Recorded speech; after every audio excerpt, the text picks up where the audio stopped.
and welcome to a new episode of the Mind Grind podcast. I am your host, Gene Meyer, and today with me is a very special guest, Mr. Pete Angelo. Yay! Metal Pete in the house. It is I always feel so weird when I get introduced. Like, there are some shows people will be like, will introduce me as Metal Pete, and I was like, that feels weird. The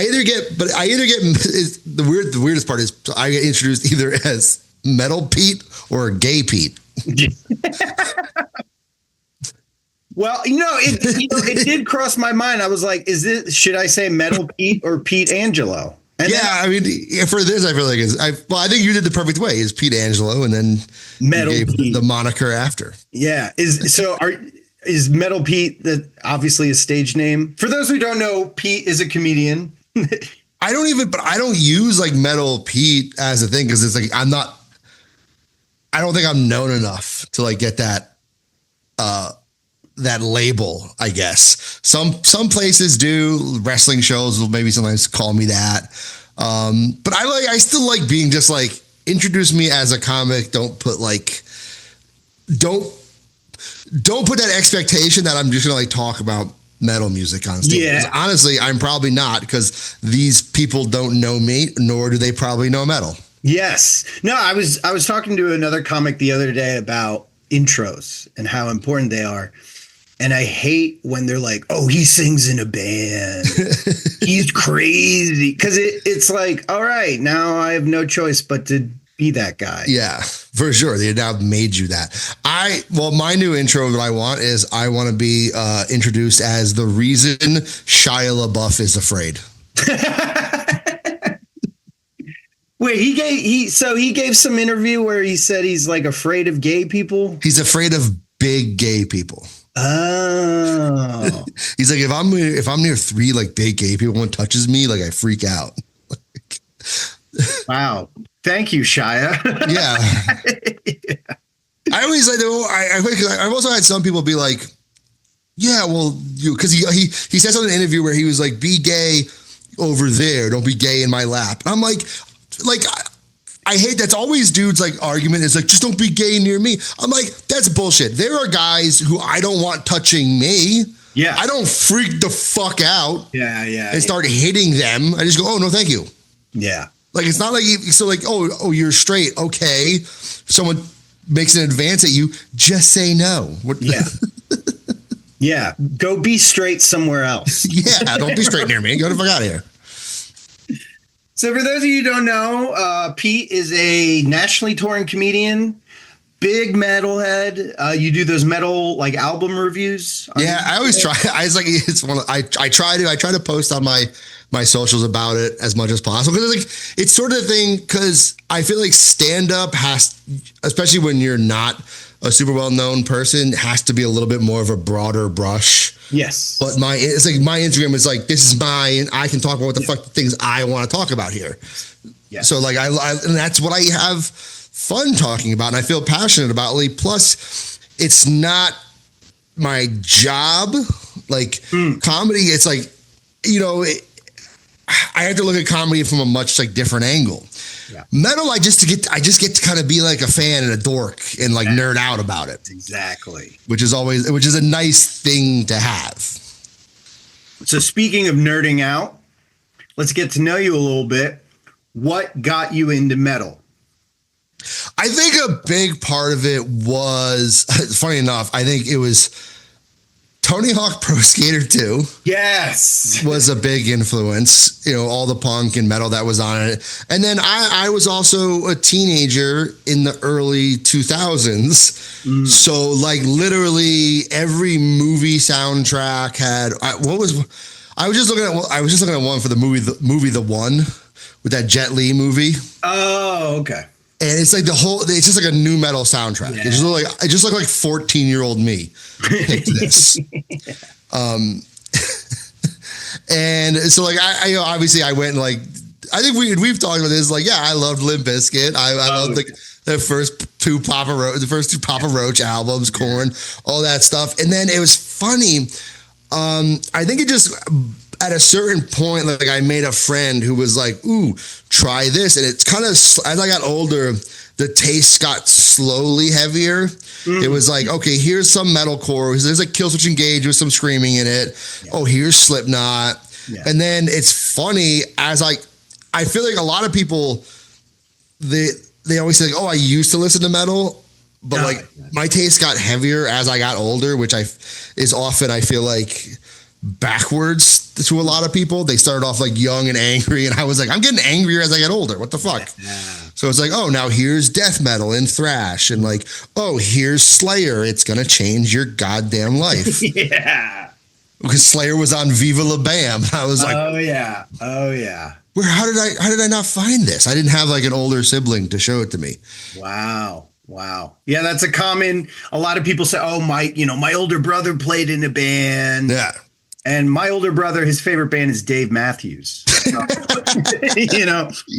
like, I think the closest thing is like my dad liked AC/DC a bit. Like that was kind of like a little bit, but he was like a Rush guy and Tower of Power and all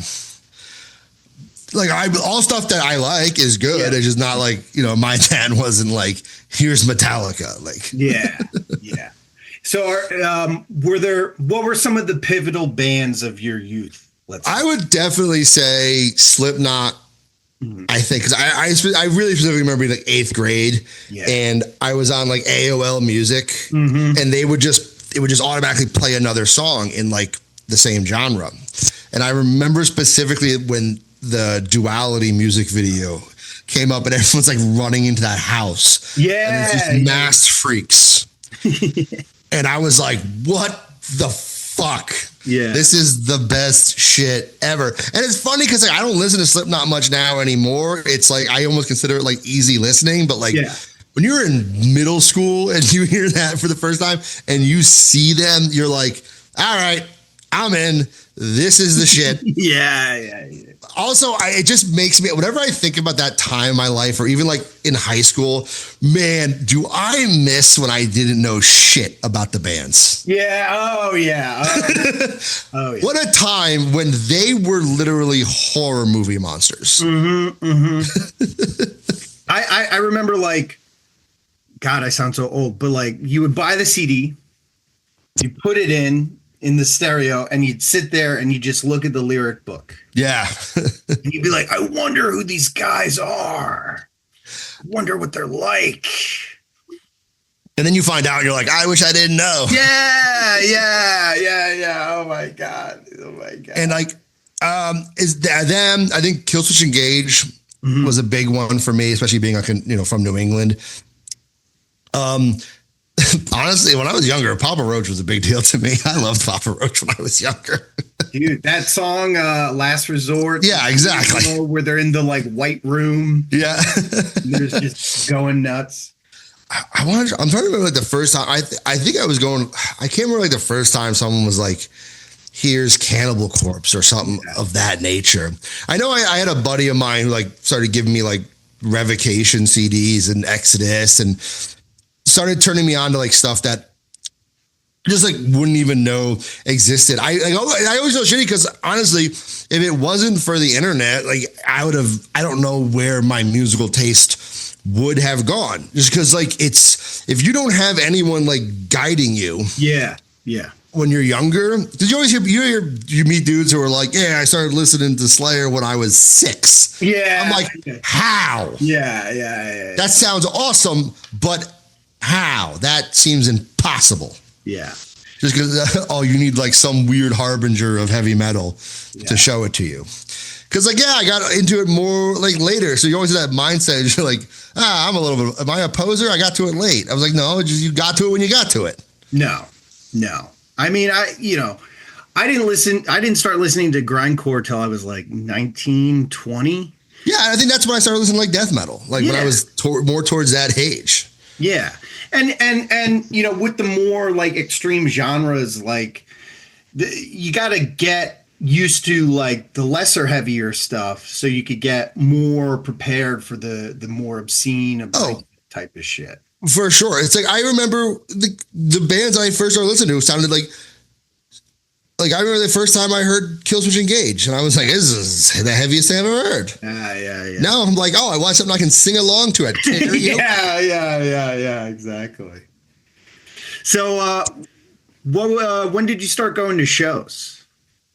I would say probably between 18 and 20 is when I really started, because I was more like on my own. I could go to the shows myself. I would say that's when, like, I wasn't going like local VFWs when I was, 14 and stuff like that. Don't get me wrong. Wish I did. I heard a lot of great stories about like Municipal Waste playing fucking American Legions and destroying the building and shit like that. But like, so I didn't really start going until I was, in my 20s, and then I just fucking would go nonstop. It's like, just didn't care what it could be. Thrash, death metal, hardcore, butt rock. Don't care. I was going. I saw Saliva. Click, click, boom. Click, click, right? boom. Yeah. I would just go to whatever was coming to the Webster Theater in Hartford, Connecticut. Just like, I was there so much, the security started letting me in for free. Wow. Yeah. What was the scene? So you grew up in Central Connecticut? Southern Connecticut. Southern Connecticut. What's the scene like there? I mean, I know like it's more like retrospective now for me, like looking back about like, I'm like, damn, there was so much like good shit, because there's a lot of hardcore influence. So I feel like, because I wasn't far from Worcester, Massachusetts, which had like a big boom of like metalcore. Kills Engage, all that remains, and Shadows Fall. So many bands came out of there, and then Southern Connecticut, I think, had a lot of New York hardcore influence. Hatebreed, 100 Demons, so many sick bands. And of course, like Hatebreed was always, I think, like one of the big deals to me, just because it was like the local one. So I must have gone to. I never had to see them when they were playing skate parks, like they said, like, which would have been sick. But like they played Toad's Place in New Haven, Connecticut so much. I was there constantly. I remember. I'm pretty sure I went to that before I turned 21, which is weird because I'm 36 now. At Toad's Place, they used to run a barricade in the middle of the floor, and one side was 21 and up, and one side was 20 and under. Oh shit! And there was just a fucking barricade in the middle of the mosh pit. Yeah. Kids were just getting bounced off of it constantly. Oh my God. That's great. I remember I saw this one guy get his nose just obliterated, just blood everywhere. He leaves. Hatebreed starts the next song. It's Destroy Everything. I just hear, life begins. And then I see this motherfucker from the back, because you had to go downstairs for the bathroom, just come back through the crowd, just like holding his nose. Stop paper down. He's like, I love this song. I was like, get the fuck out of here. That was like, I can't remember what show it was. It was at the Warsaw in Brooklyn. Oh yeah. I went to, was it Ignite? No. Was it Incendiary? I can't even fucking remember. They like literally went to the bathroom. And I had this thought. I was like, things you only have, like the only. This is a thought I would only have at like a metal or hardcore show is, oh no, there's no more paper towels because some guy had to stop his nose from bleeding because it got broken. So you could see like all the paper towels from the roll are in the garbage can covered in blood because some guy got his fucking nose cracked open. Amazing. So, what got you into doing comedy? God, see, comedy I was like always a big fan of. I would literally watch every comedy special. I was continue to age ourselves. I was taking blank VHSs and recording like Comedy Central Presents, the 100 Greatest Dance of All Time. I had so many of those. Never thought in a million years I would do it, like at all. Like it was, I had no aspirations to do it. I loved it. I never considered myself having a creative outlet or an artistic outlet. I couldn't do music. I couldn't sing. I did sports a lot. But then I just started like work. Someone invited me to a comedy show. I met the guy who ran it. And then like, I just started working the door for like local bar shows for comedy. And then they all knew I liked comedy. So the guy put me on a flyer so I couldn't back out. Oh shit. Yeah. And then I did it. and it's one of the worst things I've ever seen in my life. Every January, it comes back up in my Facebook memories. Oh, God. And I'm pretty sure I said a Rodney Dangerfield joke. Even just like the way I stand and hold the microphone annoys me.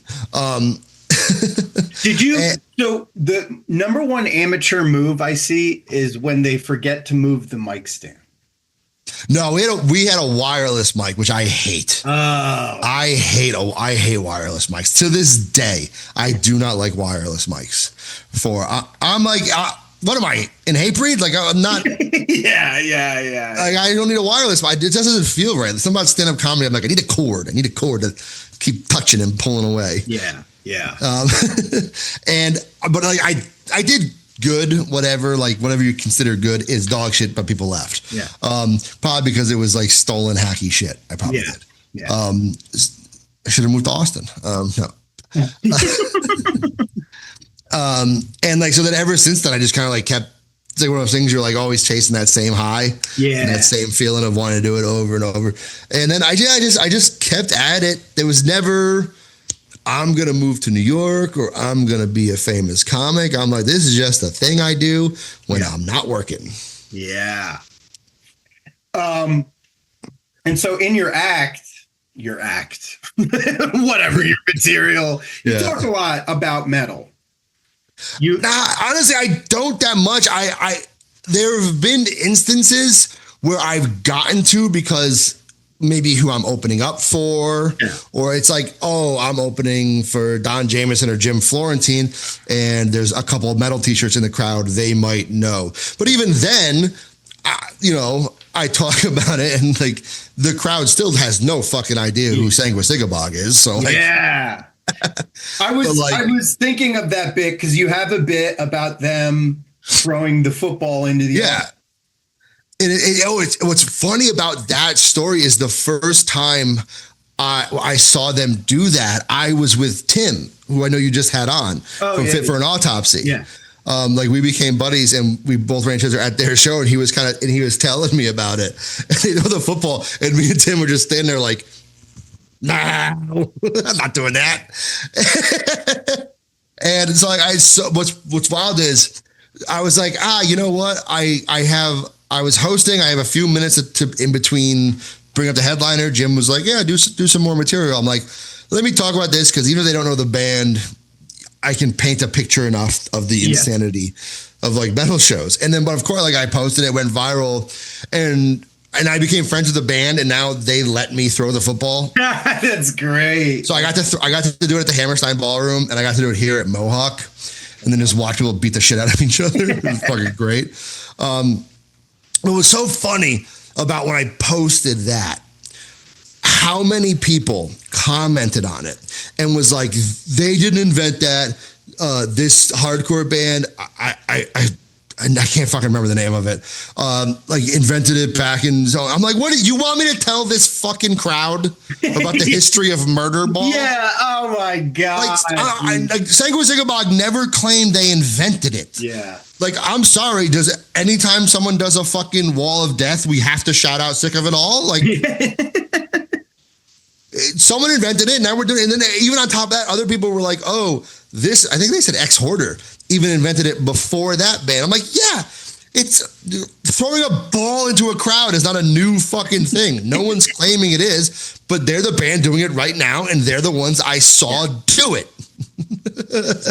I was just thinking today, metal fans, especially extreme metal fans, are so finicky on the internet. They are just like,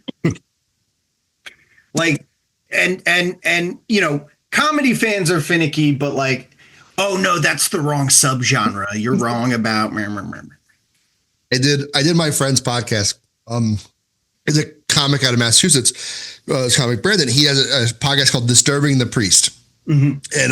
And one of my big hot takes is that I say Testament has a stronger discography throughout the years than the rest, than the big four.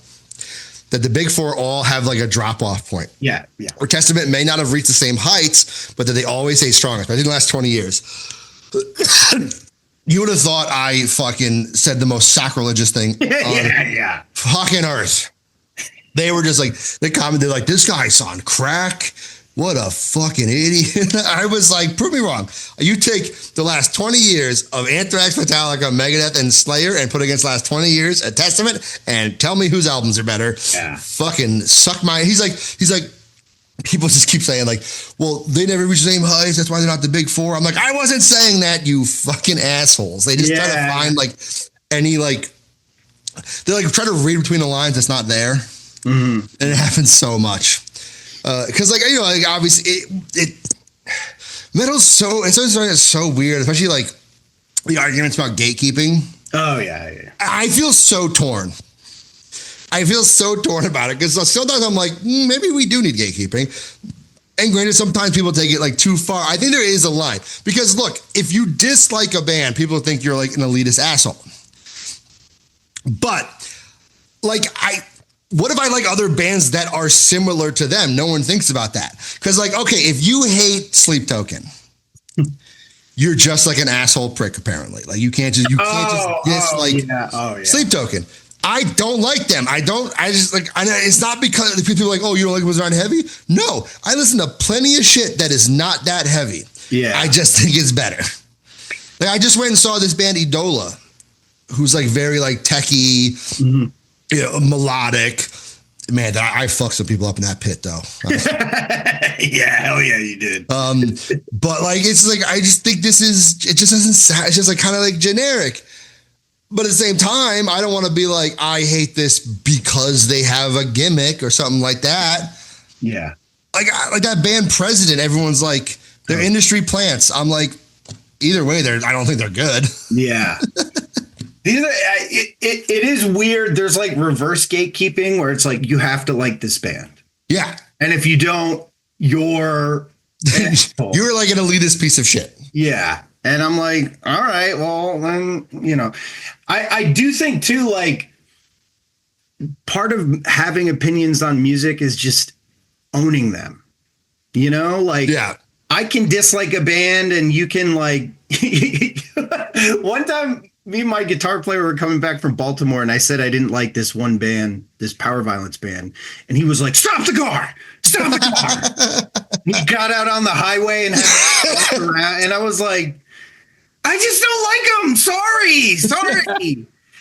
And then like, you know, trying to create a narrative. Oh, you only like shit that's popular and all this. Oh yeah. Like, oh my God.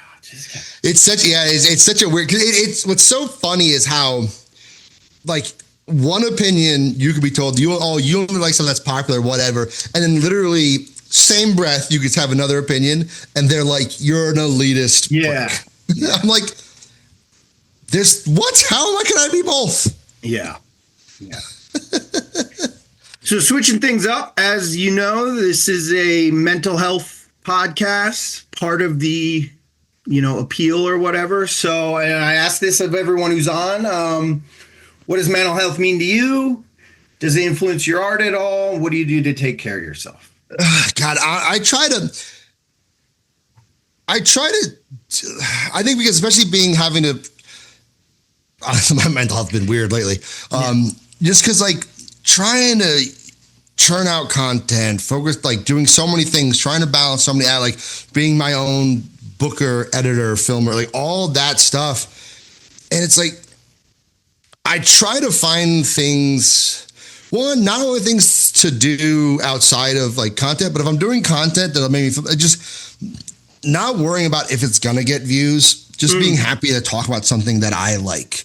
You know, that's why I like metal. Oh, those videos are never going to get that many views compared to just me doing something fucking stupid. Yeah. You know, but like it makes me feel good to do that. But then I have, you know, I take working out very seriously. That's one of the big things that I get real into and helps me with my mental health. Doing things outside of comedy, concerts, I do sumo wrestling or enjoying passions just because I like them, like to not get caught up in the like, oh, how can I turn this into content or how will this be effect? Like, you know, I love nerding out about pro wrestling, metal. Like it's just those things that like I get to kind of keep for myself and just enjoy. And I feel like that's just like a big part of it.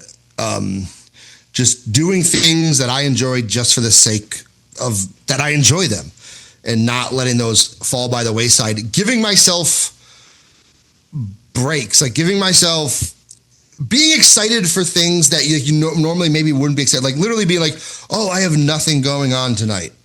I'm going to sit on the couch and play video games or just watch something and not get mad at myself for not being productive. Yes. Because like all I have to do is think, because I get so caught up about thinking about like, oh my God, I got to churn out a video every day or just post every day, or, oh, I got to email all these places to try and get shows, and then get mad at myself because like I not try to compare myself to like others who I feel like are generic bullshit that get shit handed to them. Yeah. And it drives me nuts. And I'm like, can someone give me a break, please? Like, I'm just like, all right, I gotta try to put that out of my mind because it's going to fucking drive me insane. Yeah. So I try to focus on the stuff that I can do. Yeah. You know, one thing that I used to struggle with is just downtime. Because there's this, you know, as a performer, oh, you got to be working, especially as a comedian. It's like, you didn't do any mics today? Yeah. What's wrong with you? And it's like, I just felt like watching TV. Yeah. That's okay. Yeah. Like, reminding myself that like, that's okay. Like you've done these things. You start like, give yourself a little credit. Yeah. You know, and just learning to relax and not always, you know, the cult of productivity. Yeah. They call the it. grind. The grind. Yeah. You gotta be out there grinding. Yeah. Like, all right, have fun with that. So you said you do sumo wrestling. Yeah. Do you also do professional wrestling? Yeah. Not as much. Just so, you know, whenever I can take shows and be part of shows. But yeah, I've been doing just I've actually been, a lot of my gigs for pro wrestling is I get booked as a comic and then they have wrestlers heckle me and then I fight them. Yeah. Oh, that's the dream, right? It's so fun. That's the dream. I go on this coming weekend. I'm co-hosting it. I don't know if I'm doing any wrestling in it, but I said I would do some spots if we could take some chair shots. The problem is a lot of the circles I run in the wrestling world are all like death match related. Oh. And my partner does not want me to do it, but okay. Man, there is a part of me that is like, I want to be bloody. I want blood streaming down my fucking face if someone hits me with a chair. Yeah. I want that fucking image. Oh man. So I don't, you know, I know there's like rules around like letting people know too much behind the scenes stuff, but what's like the preparation for that? I think that's kind of gone out the window as more so because like everyone knows, like literally just whoever you're having your match with, just beforehand, you discuss it. Oh, what do you do? What can't you do? Talk about, especially me as a green person, a person who's like pretty new. You know, it's just like, oh, this is what I can do. This is what I can't do. Let them know what you're not comfortable doing. And then you just choreograph the match. And granted, they almost never go to plan. Yeah. Yeah. You know, there's always something forgotten or whatever. And then you just improv. It's like, when you'll clinch up and be like, all right, punch me. Like, all right. Now I'll punch you. And it's just that, you go in that back and forth. And then until you get to whatever the finish is. Like usually as long as you have like the finish and you know what to do to the end of the match, everything else you can figure out on the fly. Everything you just said sounds like sex. Yeah. This is what I'm okay with. Sex. Not what I'm okay with. Finish, you know. That's and for those who don't know, a death match is when they bring out like weapons. Yeah, there's a lot of glass, there's a lot of blood. It is, I forget it's hard to watch for some people. Yeah. Because I watch it a lot and it doesn't bother me at all. And then I'll put it on, just like hang out at home. And my friend is like, I can't watch it right now. Yeah. What are you talking about? I'm like, well, that guy just stabbed that guy. I'm like, he's cutting with a pizza cutter. Consensually though. 100% well, for the most part, it's usually consensual. The one that always gets me is the staple gun. You ever seen Zach do it, Amico? No, I have not. Is he well trained in that area? Oh yeah, Zach's done. Oh my god, fucking for the naked roast at Skankfest, he literally would do, because he's like hosting it. He would do 3 like wrestling deathmatch spots, and the first one is he'd let the crowd, anyone who had money could come up and staple it to him. Oh. Anywhere, like they could pick. Okay. The higher the bill, the more anywhere. So it was like you had to have at least a 20 if you were going to staple to his head. Oh my God. But then the second spot he would do they do this spot with these skewers, these wooden skewers, where they punch him into a guy's head and let him go, and they all stick in the head. So he had me do it to him. I had never done it before. Oh Jesus! And apparently he texted me the next morning and he told me that someone was so freaked out that they fainted and had to be taken out by paramedics. My God, that would have been me. That would have been. And then his final one was a mouse trap to his dick. Oh boy! Oh my God! I can't even imagine. Holy shit! So like I've been hit with kendo. I've been hit with kendo sticks and chairs. I haven't hit with like. I really want to get hit with the fucking fluorescent tubes. Oh, just pop off. Oh, that looks so dangerous. Not like your mom now. I'm like, oh my God. No. So great stuff. So what are, I forgot to ask this earlier, what are some modern bands that you've been listening to recently? Probably for me, the biggest ones, I mean, Gay Creeper. Mm-hmm. And I become buddies with them, but I think they are like one of the best bands, especially in like death metal right now, who are actually push things forward, try new things. Like I think they have a unique sound. I've gotten really into this band called Malevolence. They're a UK band, a little metalcore, but they definitely have like a hardcore, I think, edge to them that I've really been digging them a lot. I mean, yeah, you just had Tim on, I know. Yeah. But Fit for an Autopsy are always on heavy rotation for me. Then there's bands there's fucking so many. Tribal Gaze put out a really awesome new fucking album. They're really sick. Ever since Nails and their comeback. One of the bands probably was my most listened to album last year was Spirit World. The way I describe Spirit World is imagine if a bunch of undead cowboys played Slayer riffs while the hardcore singer yelled about the devil, and they made like Robert Rodriguez-esque music videos. Like they're all wearing like these like old style like Mexican cowboy outfits almost. They're like, and the full, it's so wild too. Is I saw them. They were like. It was the Obituary tour that happened last year. Yeah. And it was like Obituary headlining, Nails, Terror, Spirit World, and then Pest Control. Which one, I was like, okay, that's showing you how far we've come. That line, like, Terror's on the lineup with Obituary. That how like, we've all finally agreed that we like both genres. Yeah. Hardcore and metal. Like, it's not like this weird like divide anymore. But so Spirit World is up second, and they wear the cowboy hats, and they're not just like I always have sometimes like someone told me what the actual outfits are called, but they look very like almost like Vegas cowboy, like poncho. No, not a poncho. It's like a full on like country western like look, but they have like a lot of like graphics on it, and like they look. I just think they look sick, and I'm not even like a country western guy, but like but so they come out, they're playing that, and I mean they're second on the bill, so it's not that full. And I just remember them finishing, and there's this like little fucking dude. He's like this.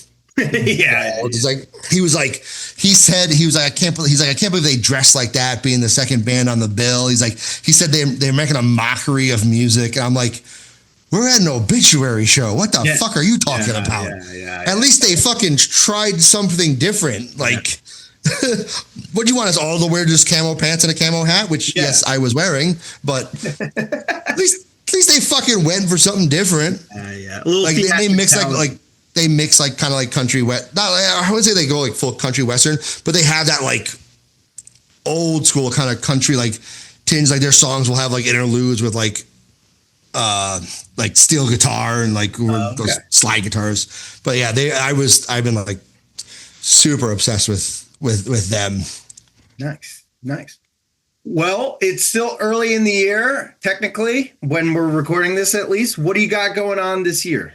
Anything? I'm super excited. At the end of May, I'm going to Madison, Wisconsin to do a show for the 5th anniversary of this record shop called The Door. And I'm really excited. So it's going to be like some bands and then me hosting and doing some sets. I'll have some other shows around that, but I'm really looking forward to that. I'm hoping to do, I've been like in contact with some bands. I'm hoping to do more stuff at like music events, metal shows, festivals, which I think would be really, really fun and different. Hopefully I'll be doing more of the wrestling shenanigans as well and just traveling more. Are there any concerts or shows coming up that you're looking forward to going? I mean, I'm the Lamb of God, Fit for an Autopsy, Kubla Khan, and Sengo Sigabog. Super excited for that one. Oh, yeah. God, there's a couple others I just can't remember like who's coming around when. I know they announced like a bunch of different tours. Oh, I'm going to Sick New World in Vegas in April. Who's playing? It's like System of a Down, Korn, Bring Me the Horizon, and a whole bunch of other fucking bands. Just gonna get real fucked up. Dude, hell yeah. Hell yeah. Well, thank you. This has been awesome. Where can people find you? Follow me on Instagram at Metal Pete Comedy, as TikTok as well. Those are the main places I post. I'll have like all my shows and clips all over my socials. You can see me lift weights. You can see me fight people in sumo.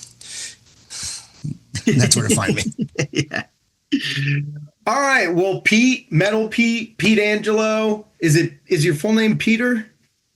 Oh, it's fine. I always say Peter Angelo when I get introduced on stage. I feel like it sounds a little better. Okay. But other than that, it's usually just Mr. Peter Angelo. Mr. Peter Angelo. It has been a pleasure. Check out Pete's comedy.